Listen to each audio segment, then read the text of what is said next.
প্রশ্ন হলো কেন?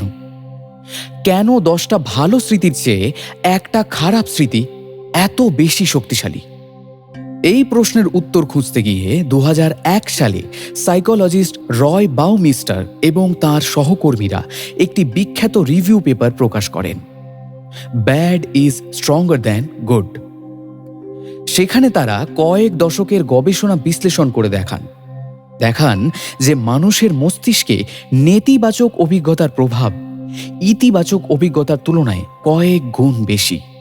তারা একটি লাইন লিখেছিলেন যা সাইকোলজির ইতিহাসে সবচেয়ে বিখ্যাত অবজারভেশনগুলোর একটি হয়ে গেছে, bad is stronger than good.